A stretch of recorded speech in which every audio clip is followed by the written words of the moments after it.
All right, we are live here with the Top 100 Prospect Q&A brought to you by our friends at Chinook Seedery. We got two of the flavors here. I would eat them if it wouldn't be so disruptive to me answering all of your questions, but I'm planning on eating them right after. Chinook Seedery, it's the best seeds ever, genuinely. It's my favorite sunflower seeds, not just saying that because they sponsored this. Also, they got Bobby Witt Jr. involved, right? He's big into the lemon pepper. This is his personal flavor here, and I'll tell you what, man, these lemon pepper seeds are pretty darn good. The top 100 list is, of course, linked in the description on YouTube. If you're watching on wherever else, I guess Twitter/X, you can go to Just Baseball on the Just Baseball Twitter/X, and you'll see the top 100 update there. But you can also go to justbaseball.com, and it'll be front and center on the website as well.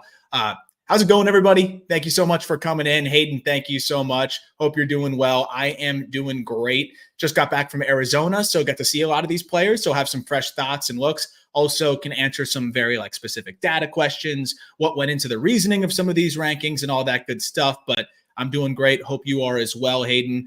Brad, thank you so much. You are the GOAT. And thank you very much. I am doing well. Craig, Elvis Martinez, I got to see what he does without, off the juice a little bit. Very power-dependent guy that it's not the exact archetype you want to see testing positive for PEDs, but a little bit limited defensively, a little bit limited in terms of the approach. It just might be one of those guys that it clicks for him at the big league level. And I say, hey, I probably should have made him a top 100 prospect at some point, but I just don't feel very confident in that. Great question here. How did you decide on Roman number one? I think the thing with Roman that I think stands out is what he's doing, both age to level, and then what he's still potentially capable of. And for those who may not know, Roman Anthony, right, that is the outfield prospect in the Red Sox system. And Roman, I think when you look at the production he was 19 years old at the start of the season, right? So the fact that he reaches AAA and not only plays well there, really excels at the AAA level from a getting on base perspective, from, I think, tapping into the power. And the thing that's also amazing is, not slugging a ton of home runs out there, but still slugging, because he's able to hit a lot of doubles. He's able to, I think, mix in plenty of extra base hits. And that he's going to continue to get more and more comfortable at elevating the baseball. I think that's the last piece here, right? Is can he get more comfortable hitting the ball in the air? But the fact that he wasn't hitting the ball in the air as much as he should, and he's still able to compile, an OPS over his final 30 games of 1,075. He's walking more than he's striking out. And the EVs are ridiculous. He has a chance to stick in center field. I think what he is already doing, what he can be, it's hard to say that there's a more valuable prospect in baseball. You have the proximity side, which he checks, being that he raked in AAA. You have the upside still, given that a 48%, 49% ground ball rate is not exactly where he wants to be. And especially pulling the ball in the air, he could get a little bit better with that. So you're thinking, man, he slugged 498 last year, and he could probably slug even more. The 90th percentile exit velocity of nearly 109 miles per hour, right? That takes the top 10% of your batted balls from an EV, or top 20% of your batted balls from an EV perspective, averages it out. That is pretty remarkable. So I think when you look at the approach, the power, the chance to stick in center field, it has a little bit of speed too. And the fact that he's doing it at 20 years old, this is a potential special bat here. I'm just reading through StreamYard, so I think I get everything aggregated in there. I'm not sure if I missed some on Twitter. I don't know exactly how that works, but I'm answering all of these questions as I can as they get kind of filtered in here on StreamYard, which is how I'm able to kind of multicast it. Not a top 100 guy, but I'm happy to answer this one. I did like what I saw from Creed Willems, Orioles prospect. huge power. The problem is I just don't know if it's going to work behind the dish. He's not a good receiver. It's well below average defensively there. But I watched him hit a ball 113 to 114 miles per hour in the same game. The swing is for real, but it might be kind of this DH, like, Dan Vogelbach type of role. DH first base. If he can be even just a part-time catcher, that would obviously help a lot. But I do think this is a big league bat one way or another. That's the $1 million question here. Chase DeLauder swing how? There's a lot of components to his swing, I think, that go under the radar because you're so much looking at the finish, and I'm guilty of it too, and kind of seeing what looks like kind of like that scissor kick out. But he does do a pretty good job of keeping his weight back relative to what it looks like, and especially through contact. So he still kind of is getting into that backside, and through contact is holding his weight back enough. And then it's right as he's kind of breaking through the baseball where you'll kind of see his body naturally push forward. It's not ideal, but for most hitters, that's happening before contact and disrupting them. Whereas, I think you look at what hitters are able to do, what DeLauder is able to do here. It's just rare. It's unique. And it works for him. The other side of it is he's so short and compact to the baseball that he can get away with a little bit of a body drift forward, even if it is premature, even though I don't think it's as premature as it looks. And the other side of it is his feel for the barrel is just outrageous, where, he's able to just get to pitches in all of these different locations. And I think very comfortably get the bat to the ball, whether it's up, down, anywhere in between. So it's a good feel for the barrel. I think it's sneaky, a little bit more weight control than it looks like. And then just him being a bit of an outlier there. But I do think like there might be some challenges at the big league level as they start to blast him inside, because every little bit of a leak, gets that much more emphasized when guys are throwing 98 with ride or run or whatever it may be. But at the end of the day, I think this guy's going to be able to make it all work as long as he can stay healthy. Josue Briceno, I'm assuming you're asking about, looked amazing in the fall league. I just need to see a little bit more. There's no doubt Tigers prospects I don't think he's going to be able to catch. I think they might even be banging that at this point after the PCL issue. So I think he's going to ultimately probably just be focusing on first base. We'll see, though. I don't have any information on that or anything. But the bat is crazy.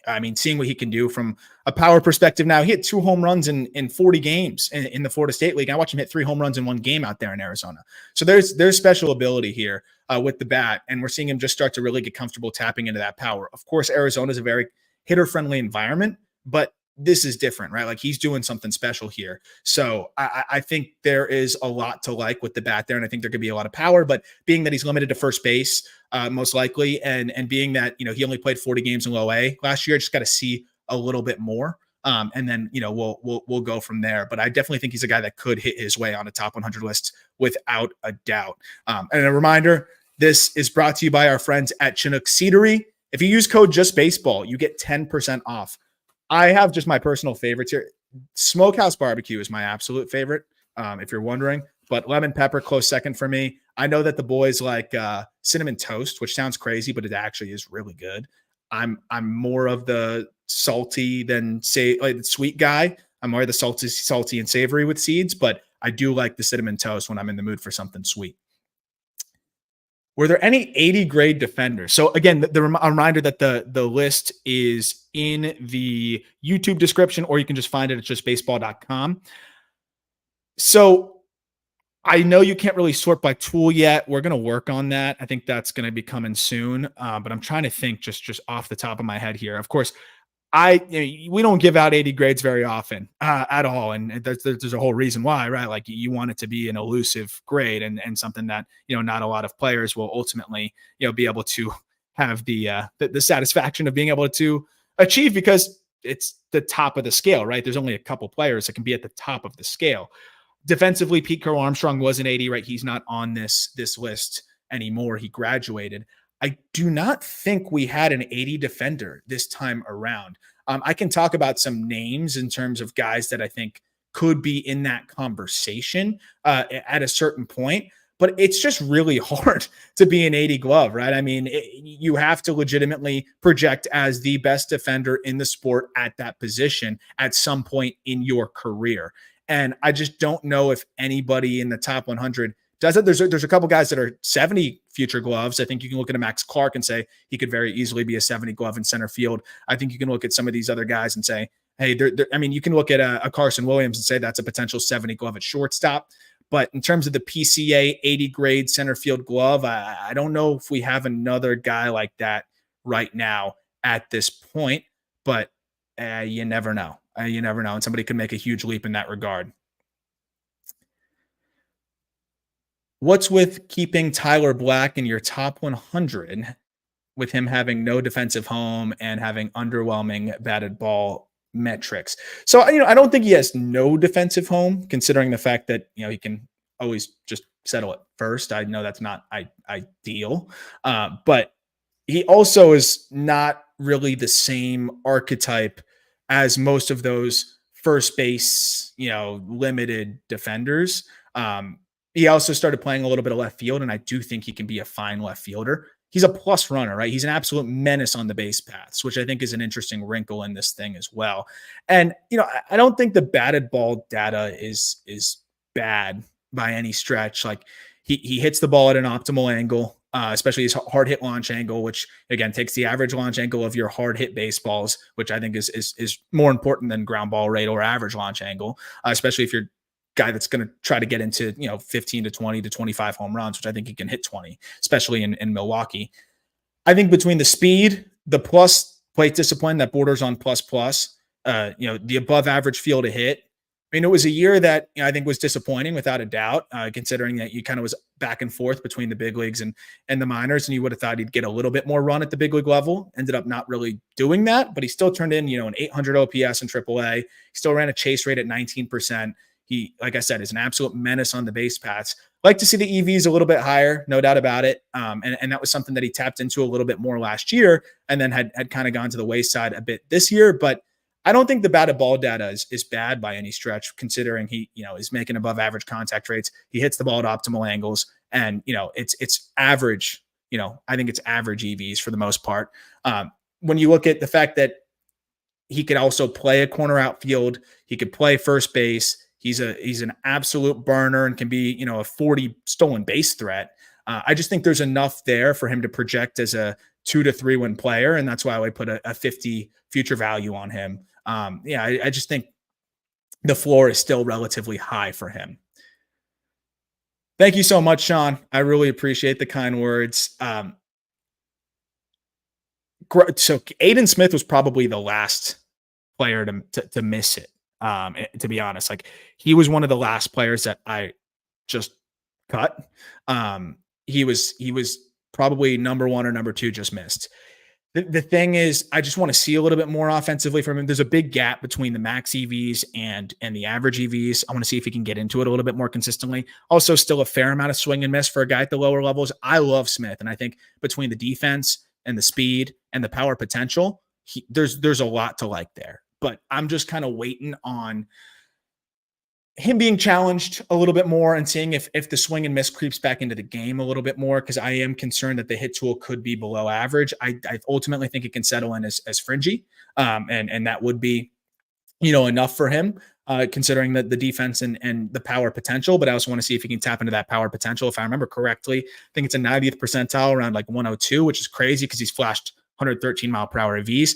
So just want to see him get into that a little bit more. But the glove is really good. There's a lot to like there. And I think he will be a top 100 prospect by the time we get to the 2025 updates and stuff like that. As for Trey Morgan, just trying to figure out what it's going to look like for him, right? Because he's an elite defensive first baseman, but that's not that valuable.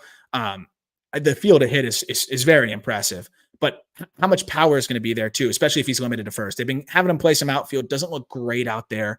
But I'm a huge fan of him, as a person and as a player. Definitely a guy that's not far off from the list.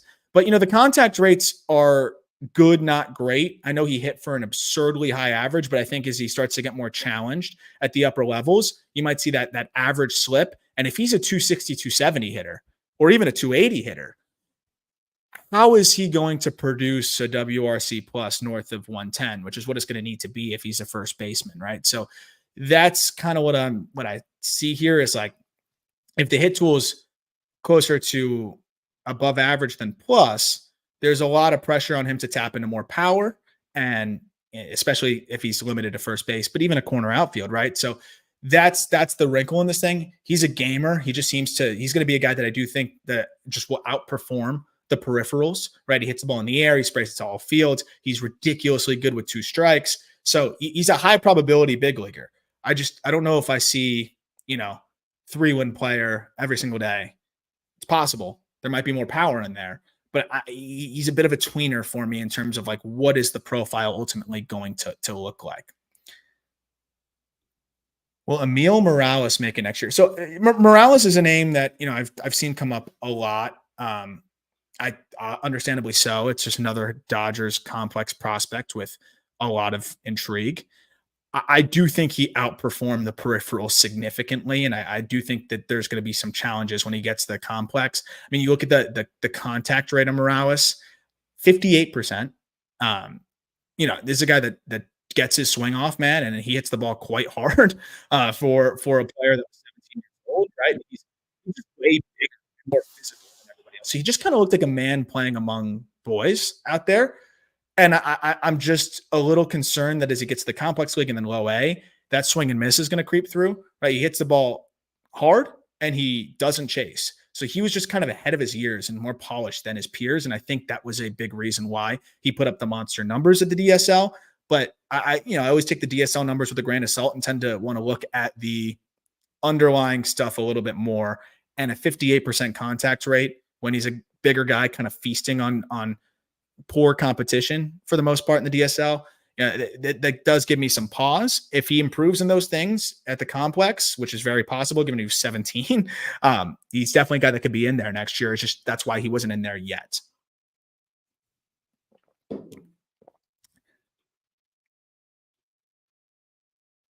Is there a new list? Yes, there is a new list. It is linked in the YouTube description, but if you go to justbaseball.com, it is front and center on the website. Yeah, I do still have faith in Mayo, and I would say full faith in Mayo.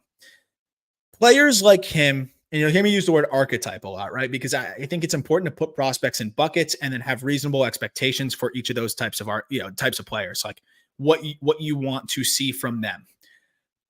Coby Mayo's archetype, aside from the fact that, he's always been one of the younger players at his level and definitely just consistently younger than his competition.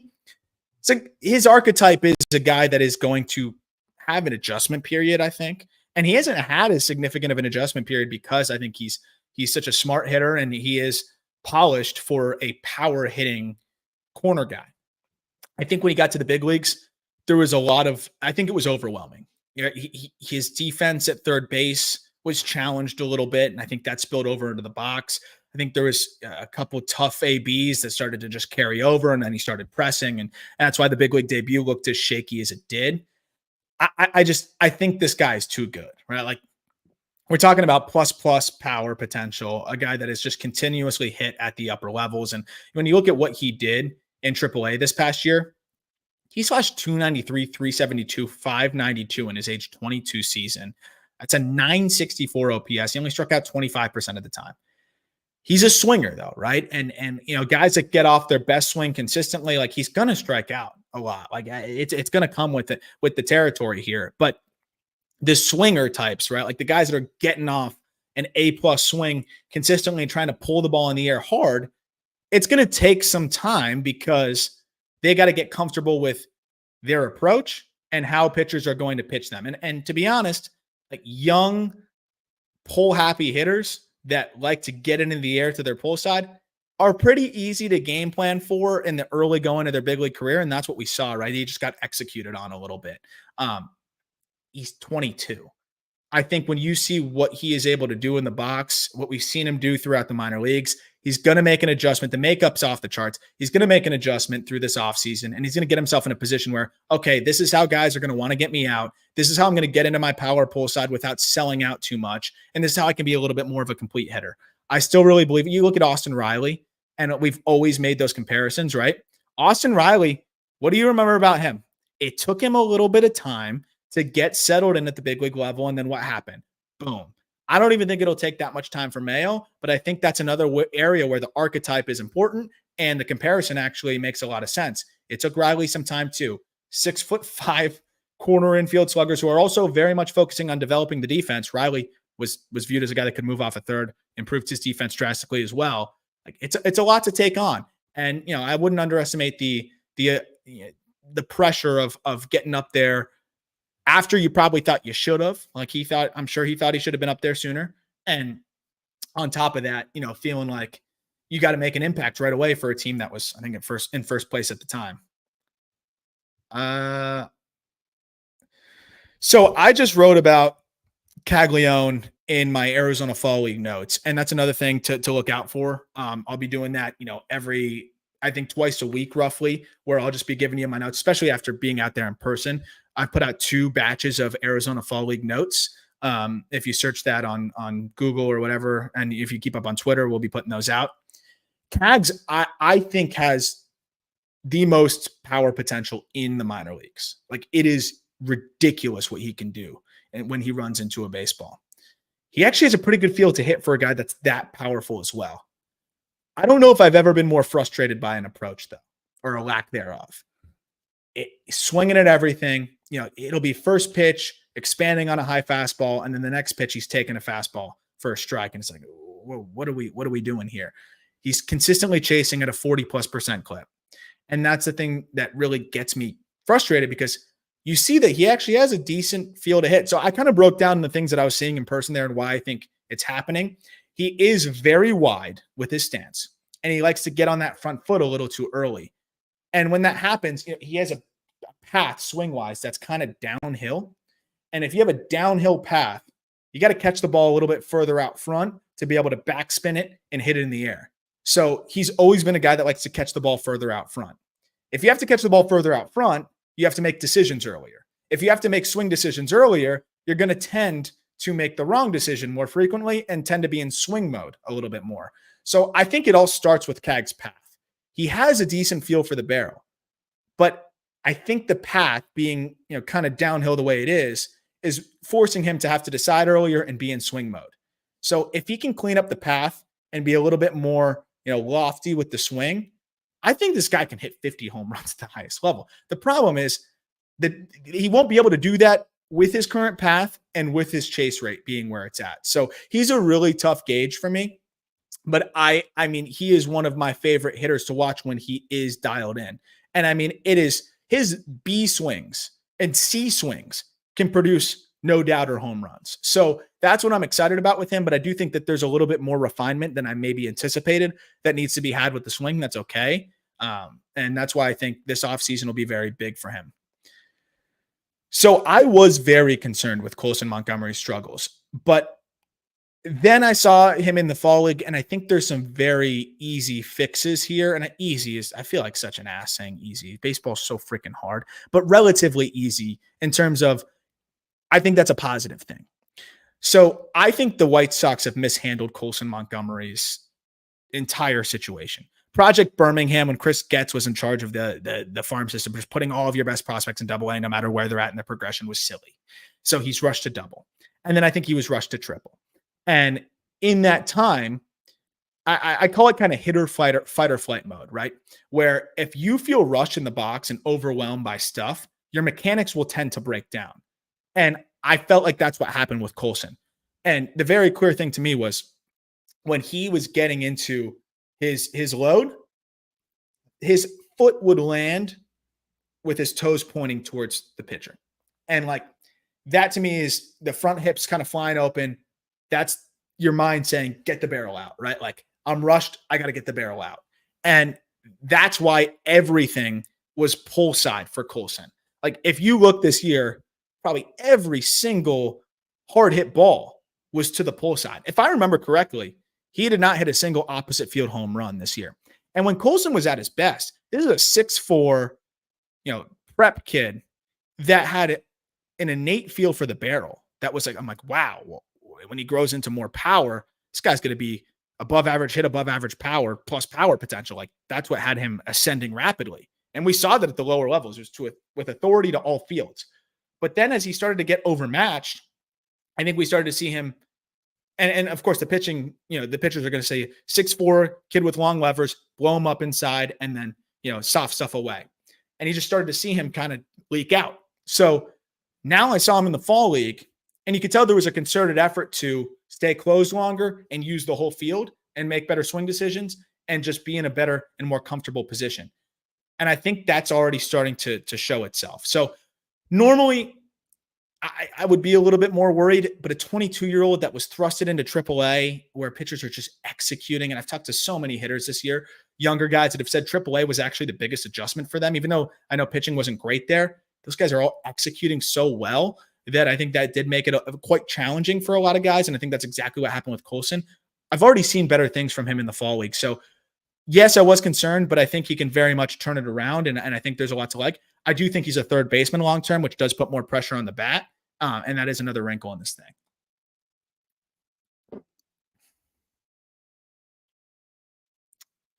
The Parmesan and pepper is goated as well, and I didn't bring those back. I actually ended up giving a lot of those away in the stadium, but I'm telling you, the Smokehouse Barbecue, stuff hits. Also, thank you so much to everybody who's hanging out with us here and hanging out in this live stream. I really do appreciate the support, and you will being willing to ask awesome questions and just listen to me ramble. I can't thank you all enough. And of course, we're going to be breaking this all down on the call up as well.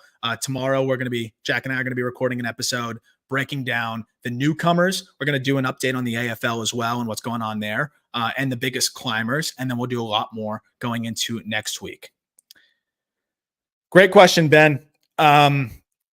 If Bazzana and Condon were so comparable during the draft, why are they so many spots apart? I had them kind of further apart even in my draft write-ups. I think it was Bazzana, Weatherholt, Cags, which now I think is even closer between them two. And then I really wanted to put Cam Smith over Condon, and I was told by some scouts it's still a little aggressive. And then now I ended up doing it anyways because of what we saw from Cam Smith and his pro debut. I tend to take pro debuts with a grain of salt. And I think a lot of scouts will advise that too. But I had some pretty significant swing concerns about Charlie Condon through college. And that's why it's crazy that, he was able to produce the way that he did. But, we've seen that before where guys can absolutely mash and then, run into some trouble. I still think Condon can figure it out and get things right. He's not in the right organization to do that, to be honest, but I still think he can. Third party hitting coach, get himself right. But I had some significant concerns with the hands dropping the way that it does. Very similar to the conversation we were talking about with Colson, where he leaks open and everything has to be pull side. And that works in college because a lot of stuff flutters up there, and Condon crushes fastballs because he's still, his swing path is so down to the ball and flat. Like, he's able to do that. But I just don't really like the hands going down and then just kind of being straight across. And I think we saw that against spin and good spin, he's just in and out of the zone too quick. And you look at the videos of like the home runs that he did hit that weren't pull side, they're balls that just were never going to get out with wood. So, Condon does have a lot of potential, but I see a guy that is a swing adjustment candidate who doesn't really have a clear-cut position, is probably going to be corner outfield. And, I think did have those swing concerns validated. To a degree that I didn't even expect, right? I was very concerned about the swing translating, but I still thought, okay, whole battle.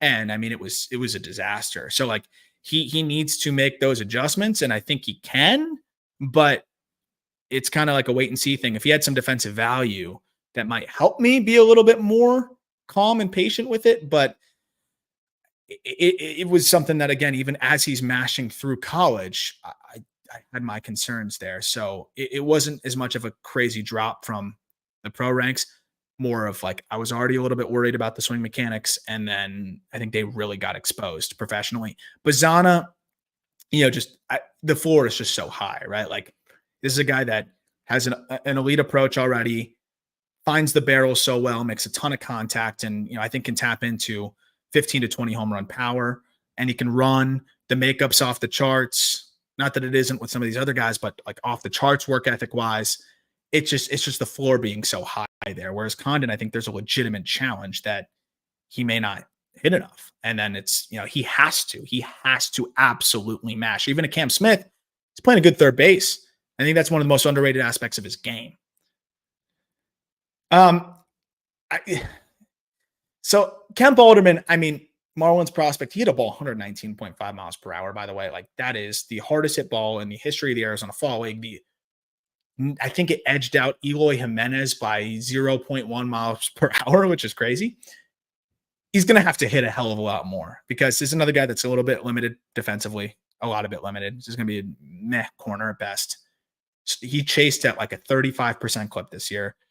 He put everything on the ground for a guy that's very power oriented. So he's going to need to show that he can get into this power consistently outside of Arizona. I think it's a very good sign that he's elevating more out there in Arizona because, yes, the ball flies more, but if you have a high ground ball rate in Florida, you're going to have a high ground ball rate in Arizona. It doesn't change anything. So he is heading in the right direction, but he's going to need to show that he can get into that power. You got it, Ben. That was the one name that I was missing. Yes, Enrique Bradfield Jr. has I think the best chance of anybody in the top 100 to have that 80 glove. And I think I had him at a 70 present with the potential for an 80. Franklin Arias, another complex prospect, this one being in the Red Sox system. And Jeriel or Herdial, I know that's probably how you say it. I don't know. I never know if people go by the which pronunciation people go by. We always joke about it with the prospect. So sorry, I'll go by Herdial, and you can correct me in the comments if I'm mispronouncing it. I'm sorry if I did, but I'm a victim of the mispronunciations all the time as well. So I'm always sensitive to that. But I always love seeing your responses, basically always telling me, why is this not about a Red Sox prospect? I see you, and I always appreciate the engagement. But Arias was not far off. I would say he's a lot closer than some of these other complex level prospects. And he's a guy that I do expect to be in there probably at some point next season. I just haven't gotten a chance to see too much of him, to be honest. And sometimes that's just the nature of it, right? Like, and Alejandro Rosario was one of the biggest risers in this thing. And he probably should have been on earlier. I just didn't catch him. I can only see so many guys, and sometimes there's going to be players that slip through the cracks. Arias is a guy that I do think could be on there at some point. And what he did in his age 18 season was very impressive. I just have some concerns about his performance against secondaries, even at the complex. I think he very much struggled with spin. And I think that's something that could get exposed over a larger sample in full season ball. So I just want to see that a little bit more. And I just don't have a ton of looks at the defensive chops. I do think that there's a chance he could move off of short. So that is, my one concern. Great question, Todd. Thank you for hanging out. And again, thank you so much for everybody hanging out and asking such awesome questions with this live stream brought to you by our friends at Chinook Seedery, the best seeds ever. Outside of the top 50, who do I think will make the biggest jump? So I think when we were asked that question, I said last time around, I said Zier Hope, and sure enough, Zier Hope's in the top 20. Looking at the top 50 now, just legit scrolling through as we talk. It's a very good question because I think there's a bunch of different names and potential options here. I don't know when Johnny Farmelo is supposed to be back. I think he can be back early in the season. That is a name, in the Mariners system that if he's healthy, could be somebody that I think flies up the rankings.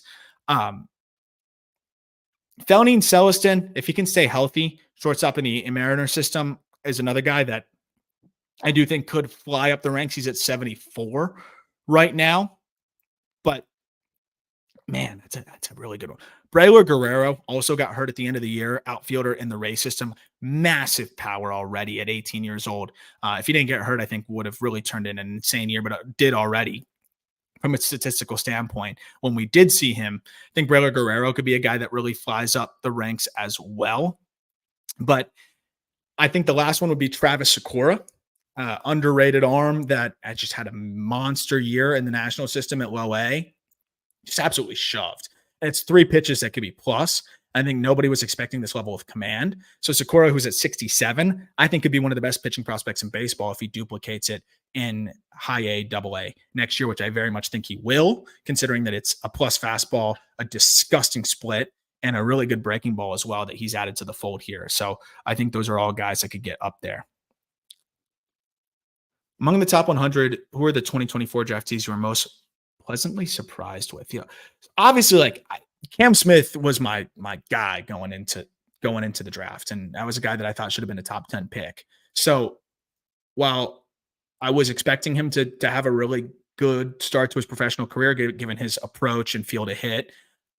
That still was a pleasant surprise how ridiculously good he was for the Cubs between low A, high A, and a little double A. Like that's pretty remarkable.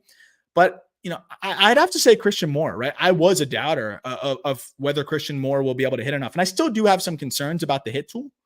Like I do think it could be a little bit fringy there, below average. But I mean, seeing him get into his power in games, like it was clear that this guy has some special power potential, and that he's already able to get into it. He performed in the College World Series at a ridiculous clip, and then really just spilled that right into pro ball, a walk-off home run, and it just seeming to always rise to the occasion in big spots. I think this is a guy that has proven that he's going to be able to get into his power. It might come at the expense of hit, and he might be a low 200s hitter at worst, but I think it's clear that this guy can hit 30 homers. And I had concern that he wasn't going to be able to get into that power consistently enough. And I think he showed that he can, which is why I think he's definitely been a pleasant surprise.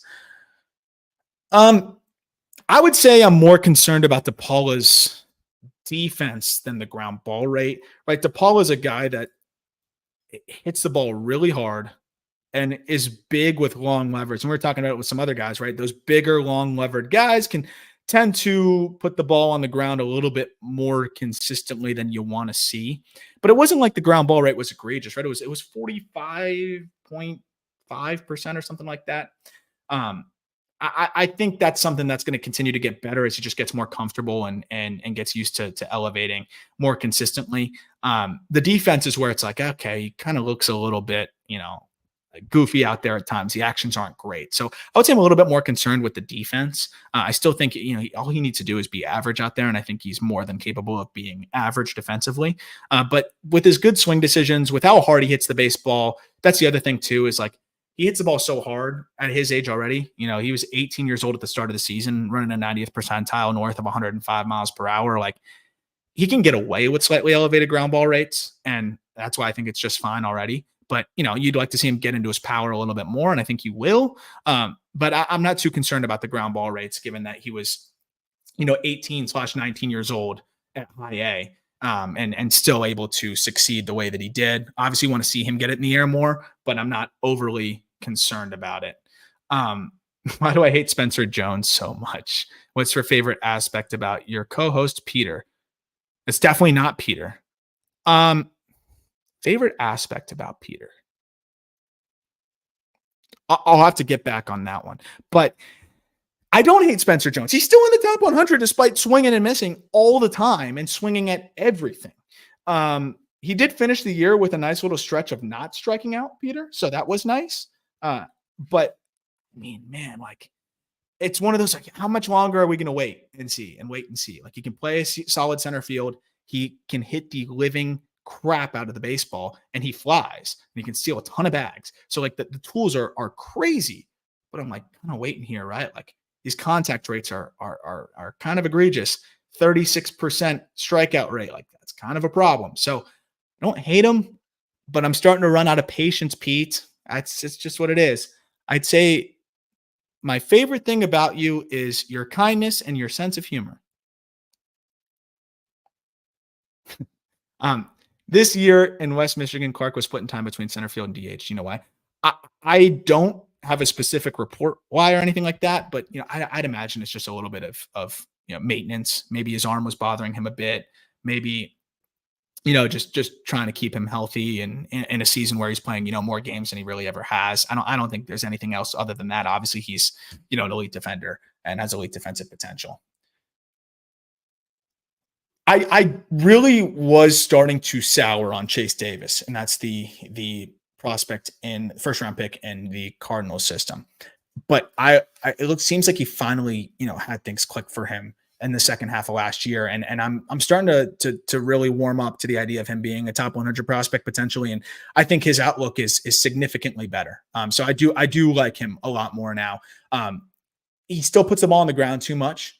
And I think that's something that, has limited him, especially, fastballs. You'd expect him to elevate a little bit more consistently against fastballs. But overall, I think there was a lot of things to like. final 40 games of the season, 290, 372, 462 slash line, which is a huge improvement from where he was at, especially considering the fact that he finished the year in AA. So it was a very positive trend for him for a guy that was stuck in low A for a very long time. I was surprised at how long they left him there. So I think he's heading in the right direction. I didn't see enough to fully say, okay, this is a top 100 guy, but the swing decisions got better. I think the bat to ball got better, and you start to see some more overall comfort, but he still needs to improve against secondaries. I think, especially changeups and recognizing them to be able to, I think, sustainably be good at the upper levels. Oh, thank you. I'm glad you caught the Schoolboy Q vinyl. I'm a big Schoolboy Q fan. I definitely am I'm trying to collect some more stuff of his as well. So I'm glad somebody caught that. Thoughts on Cooper Hjerpe? I like Hjerpe. I do. I wouldn't say he got a ton of consideration just because, I mean, I'm just trying to figure out what the role is going to fully look like. I mean, the funk really works. And he clearly just creates a bizarre angle. And I've been able to talk to some hitters who face him and just say, it's like, it is so uncomfortable. And the way that everything kind of tunnels off of each other, right? Like you have the fastball that it's only 91, but it just seems to be a disgustingly tough angle for hitters. And then off of that, you get the cutter, you get the changeup, and the bigger slider. But it's a really weird profile, right? Like you got really high end zone whiff, you have low chase, but opponents only hit 171 against him. But you also have a 13% walk rate that he was dealing with this year. So I like him. I think he's a big league arm without a doubt, but I think I just want to see a little bit more length out of him, especially for a guy that's, mostly operating, in the lower 90s. Like that's a guy that I want to see going 5+ innings a little bit more frequently. Like we only saw him throw 5 innings, I think twice this year. And I know he's battled some injuries and things like that. And I think it was a great step in the right direction, considering that he was, sitting in the AFL in the upper 80s. And now this year, was consistently above 90 and average 91.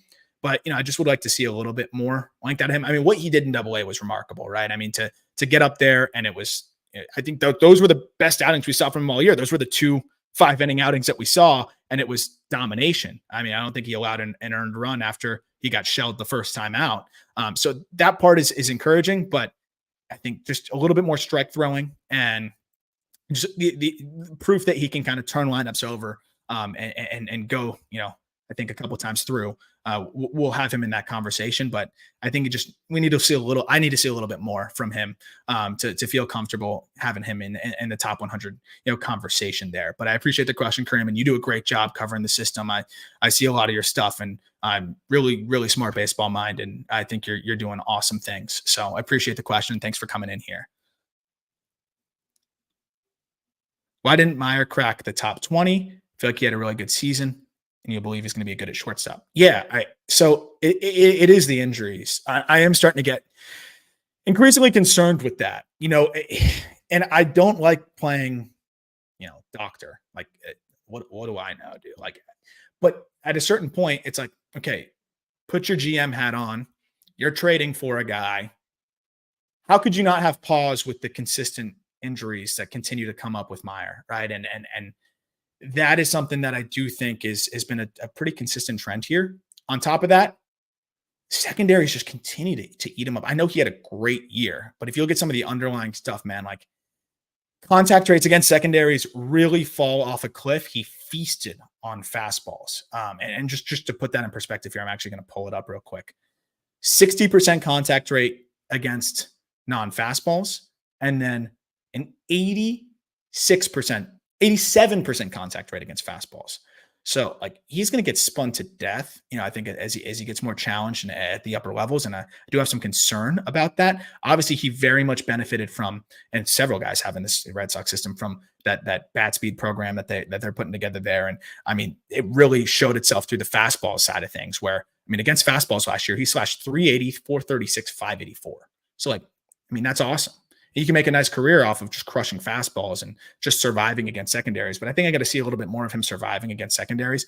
I was very much encouraged by the swing decisions improving, but there was a level of selling out for the fastballs, like trying to catch every fastball, because he seemed to just not want to get deep into counts and get into spots where he's going to see more spin. So then the chase got really high against fastballs, especially as he started to face better pitching. And there was a chase rate north of 30% against fastballs and started to give away some ABs there. So it's a little bit of the health and a little bit of the challenges against secondaries. I mean, he's still very high up there for us, obviously.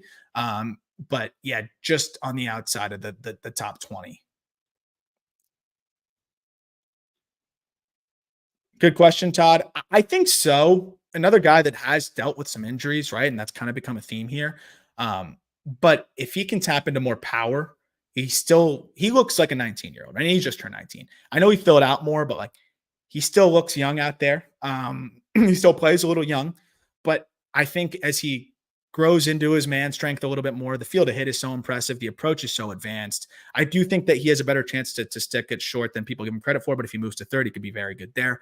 I think there's very much a chance for him to be a number one prospect because he's going to, have that ability to, I think, blend the hit and power. But I think he's going to need to put together a full season first, right? And that's been the challenge right now is, I don't think he's been able to do that. This is a wonderful question. Do you think Misiorowski is going to be making the move to the bullpen full time? Now, I have no idea what they're going to do. I personally would consider it, especially when you look at the fact that the Brewers are probably going to trade Devin Williams, just the way they operate. He's getting expensive. He's running out of control. I think Misiorowski might be a guy that they just plug right into the back end of that bullpen. The command has gotten to the point where it's just like, I just think it's kind of stuck there, right? So I think from a perspective of getting the most out of him, it might make sense. And I think with the way I got to see some live looks at him out of the pen, it was disgusting. And he really settled in. I think that might be the best course of action there, especially with what they might do at the big league level. Who will make that is a great question, Michael. Who will make a bigger impact in the majors next year, Painter or Rocker? I'm going to go Rocker. I just got to see Painter. And he looks so good, all things considered. But he hasn't thrown in a game setting. It's the first time he threw in a game setting nearly 600 days. He was throwing his slider harder, so it's almost like a cutter. He didn't mix in any changeups yet, which was something I think is an important development for him as a high release guy. And the fastball velo is back. Didn't have the same carry yet. Those things will come back. But I do think that there's going to be a little bit of that, like shaking off the rust. They're also going to probably manage his innings. Kumar Rocker's innings will probably be managed too, but he took a big step into building those up, right? I think Kumar Rocker also is going to potentially be slotted right into that rotation on opening day. He will be. Painter, they might want to see him make some starts in AAA. I'm not sure. I think Rocker's slider is probably the best pitch that either of them have, which is saying a lot because Painter has some amazing pitches. But now that Rocker's healthy and sitting 97, there's not that many things that are different, right? And Rocker's ability to manipulate the slider, like I think Rocker's slider is as close to an 80 as anybody in this top 100. I'm going to side with Rocker and his polish that we've seen now this year, making him that top 100 or that bigger impact this year. And I think team-wise, the Rangers are going to need him a little bit more than maybe the Phillies will need a Painter, though I think Painter could be a huge X factor for them. Thank you, Elijah. You're the man. By the way, Elijah Evans, follow him on X. Amazing prospect content. Runs our social media for the call up and just baseball, and has just been a huge part of all of our efforts here, and has been putting together the newsletter for us, which I've been so proud of what he's done and what we're building here with the newsletter. Subscribe to the newsletter. I'm trying to think where you can find a link to that. Oh, we're doing a giveaway. We're giving away a Dylan Cruz. We're giving away this card right here, by the way. This Dylan Cruz card. I'm always giving away some cards from my collection. And all you have to do is sign up for the newsletter on Twitter. There's a link for it and retweet it. And you could get this Dylan Cruz card. Or our friends at Chinook are giving away Chinook seeds to, I think, like boxes of seeds that you would get. So there's like 5 different ways you can win that giveaway. So you could either get this card, you can get boxes of Chinook seeds, you can get some other stuff as well. I think just baseball merch we're giving away. A lot of fun stuff there.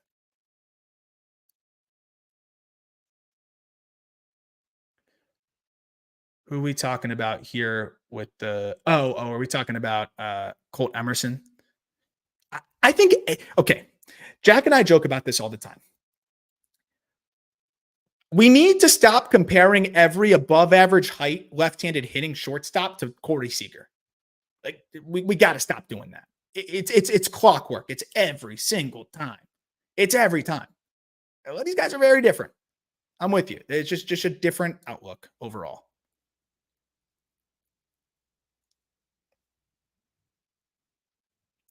See some more questions. Again, thank you so much, everybody, for hanging out and asking such amazing questions. If you had to pick a sneaky guy that you would buy cards now as a buy low, sell high guy, who is it? I'll keep it in the top 100 just for the sake of the theme here. That is a great question. Let me see if he has cards here. I am seeing if Well-Being Francisca has cards. The ceiling may not be extraordinary. Oh, he does. That's what I thought. Let's see what they're going for. Yeah, that's a pretty good deal. Well-Being Francisca, I would say, is a pretty good buy. I mean, like his Bowman Chrome Autos, I'm looking at like $35-ish, if that. I mean, that's what they're listed for too, so you probably get it for less. Switch hitter, classic switch hitting middle infielder in the Guardian system, but I think this guy's a little bit more exciting than some of the others that we've seen come through the Guardian system. Really held his own already in low A in his age 17 season. Sweet swing from both sides of the plate, has a good chance to stick it short and be an above average defender there, runs pretty well. I think Francisco could be a really good player, and his cards are very, very cheap. Another name, I mean, Jefferson Rojas, because I think there was a lot of helium going into the year. He was age 18 season in high A, and he didn't put up great numbers. And I think people cool kind of quickly on him there. His contact rate, I think his zone contact rate was near 90%. His approach is still solid. He has power potential. He hits the ball in the air consistently. I think Rojas is another one in the Cubs system that could be a monster.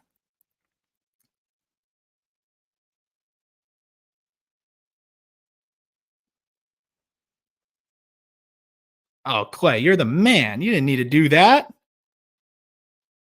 Thank you, sir. Well, since you super chatted, I'll answer your question, Clay. How much variance you see in Max Clark's power?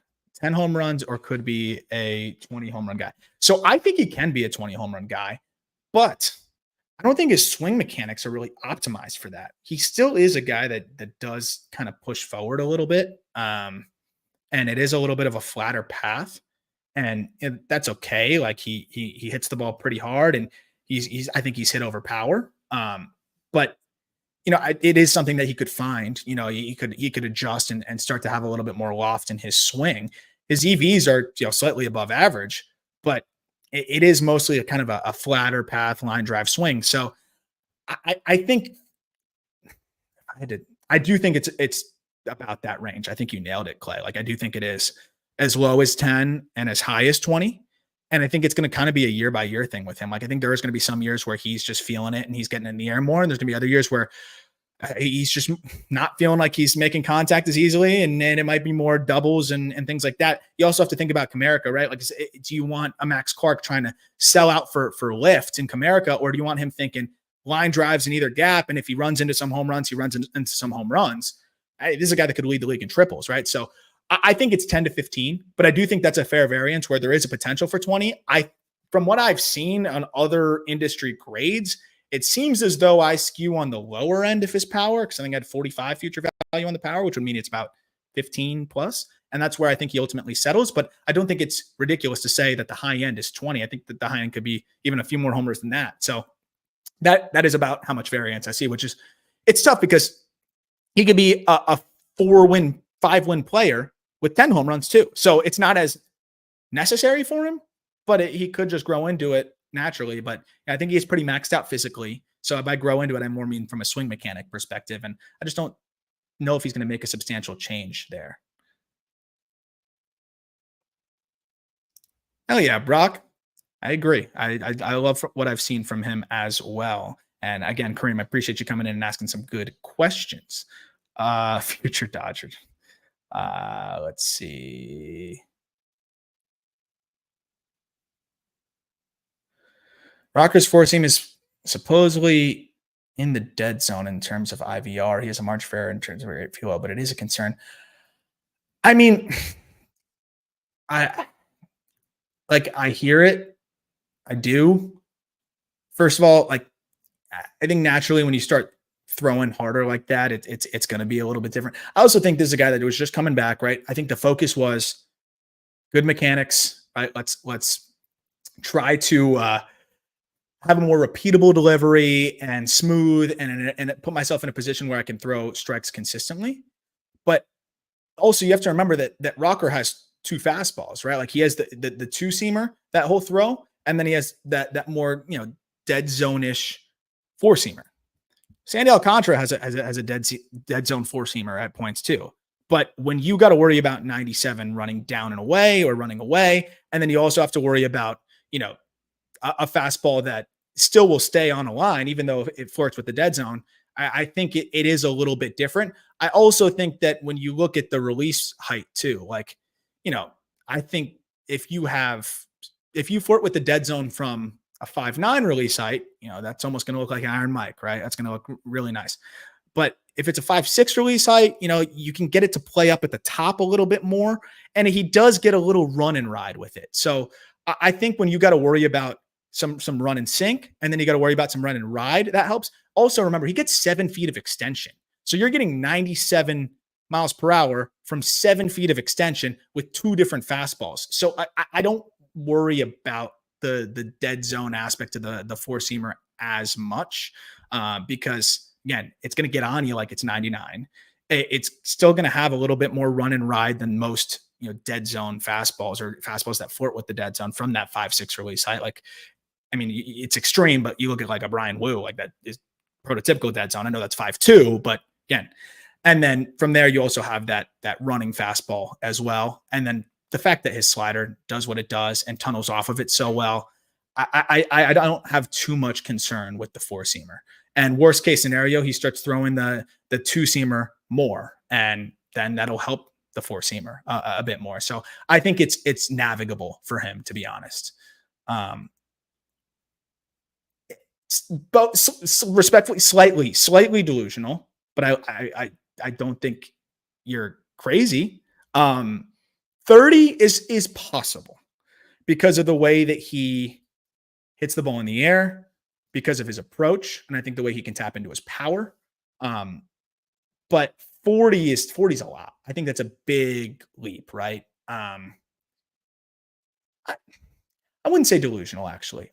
I think that's, I don't think it's delusional. I think it's a reach, but a guy with a 90th percentile of 106 plus that, has a ground ball rate of 37% and a hard hit launch angle of 19 degrees. That means all of his hardest hit balls are going, whoop. It's possible. I think 30 is the number, but maybe a year everything goes right, he could hit 40. I don't think it's impossible, but it's unlikely to me, I think. Absolutely. I absolutely think Zier Hope could be a top 5 prospect. We've been high on him, as you know, since the beginning of time. I feel like as soon as I was able to see anything from him, it was definitely a guy that I felt very, very good about, and still can't believe how quickly he's turned things into what they are. A few more questions, and then I'm going to go eat some dinner. But thank you so much, everybody, for hanging out and asking so many awesome questions. So many awesome questions. Oh, yeah. That definitely is even more ridiculous, honestly. But thank you for the clarification there. Let's see. So again, not trying to play doctor here, but I think from a statistical standpoint, and I'm not a big believer in like modeling out, injuries and things like that, but there's a very clear-cut difference in terms of risk from one-time Tommy John guy versus multiple Tommy John guy versus shoulder issue and elbow issue guy. And there's nothing worse than recurrent shoulder issues. Shoulder surgery is where you can worry about guys potentially not coming back the same. I mean, I think the success rate on certain shoulder surgeries can be anywhere from, to get to fully back to where you were, anywhere from 50% to 70% on the high end. Tommy John surgery is 95%. So That's a big part of it. Painter's only had one surgery, and it's one Tommy John.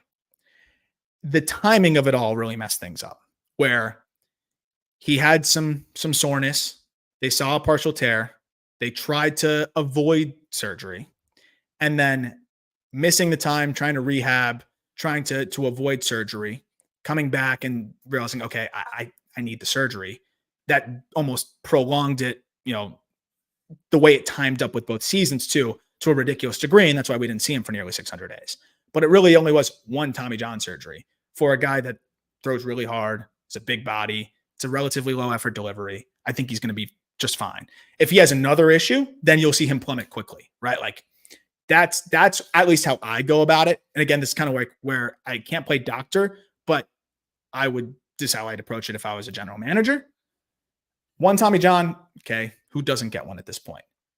Another shoulder thing or another elbow issue, that's where I'm like, okay, I'm interested in the player, but now there's some, yellow flags that come with that. So that's the difference. So like a Tiedemann, litany of arm issues, right? Like at this point, it's a very clear trend. Daniel Espino, I haven't seen him throw in years, and it's shoulder surgeries, right? Like those are kind of the differences there. Oh my gosh, Jared, thank you so much. Thank you so much for the super chat. You're the man for that. And no matter what you say now, you're not delusional. I know, but how delusional in my belief that I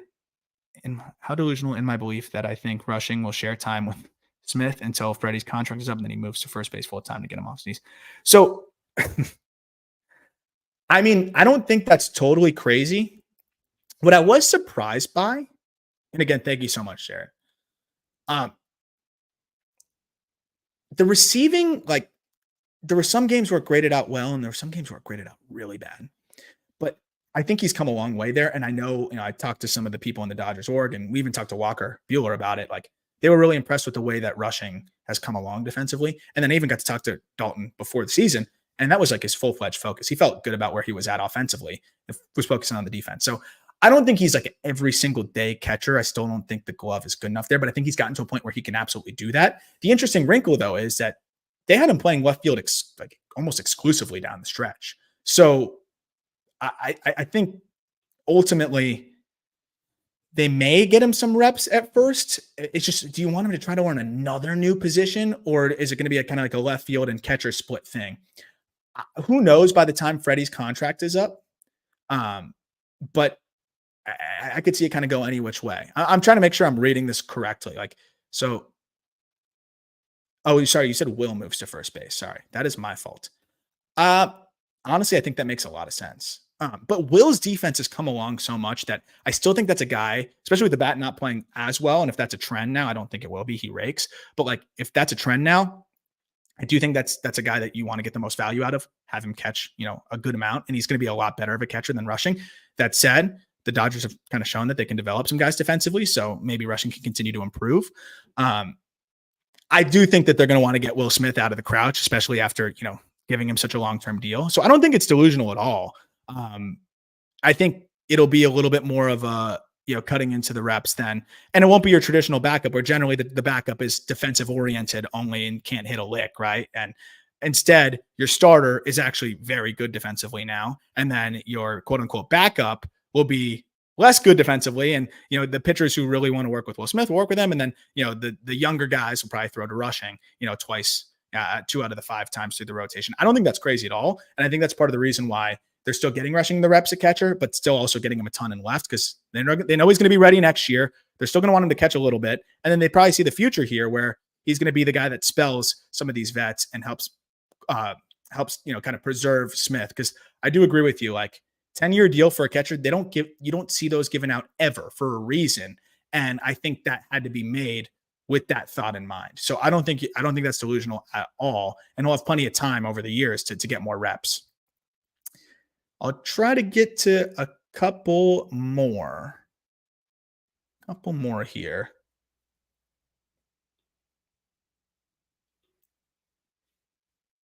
It's all Barnes' fault. He ruins everything. He's had some moments. Come on now.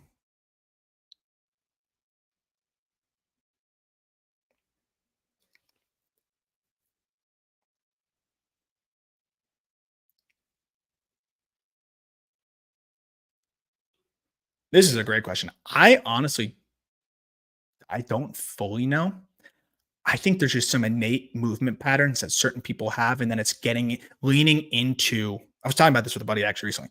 Like knowing who you are and how you move, and then leaning into that. Whereas some guys, I think, will try to do something that their body is not actually designed for, and then that ends up kind of making them a little bit deficient in that area. So trying to figure out how you move, and that's why the drive lines and everything are so valuable because it's not just about throw it as hard as you can and do all these things and chase these numbers and whatever.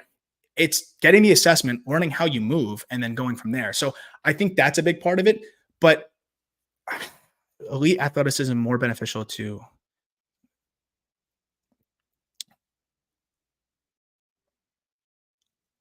I think the elite athleticism.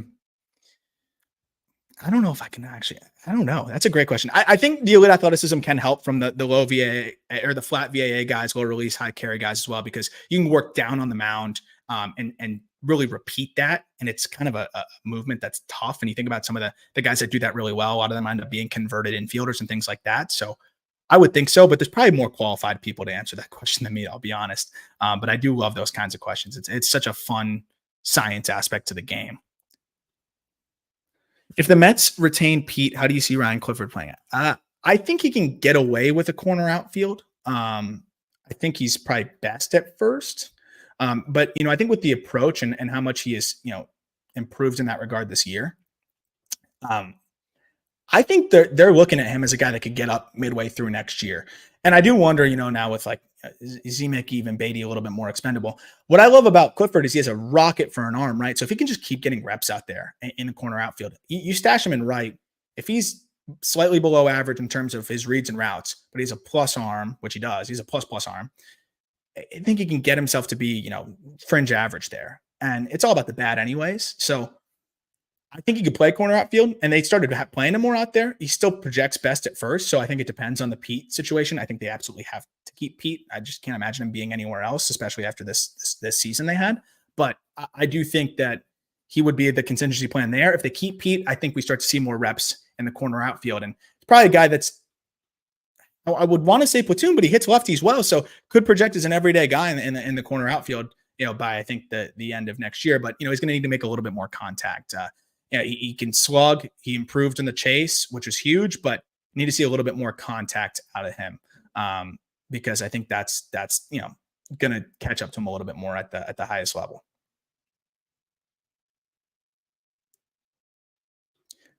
Last one here. We talked about Morales already. I got to see him improve his 58% contact rate off of the DSL, like at the Arizona Complex League. Like if he's making a little bit more contact, and I mean, I know the production was crazy, but he looked like a man among boys. He is physically a man among boys, and he chased at like a 15% clip. So I felt like he was just kind of taking advantage of lesser competition, which is fine. It's all you can do. But in terms of seeing how it can translate into the next level and more challenging levels, I just think that's going to be hard to see unless he makes an improvement from, a bat to ball perspective, especially with the underlying being where they're at and the swing and miss kind of being where it's at. Again, I know he overcame that it's the DSL, but I got to see something better than a 58% contact rate and those swing mechanics to really be all the way in.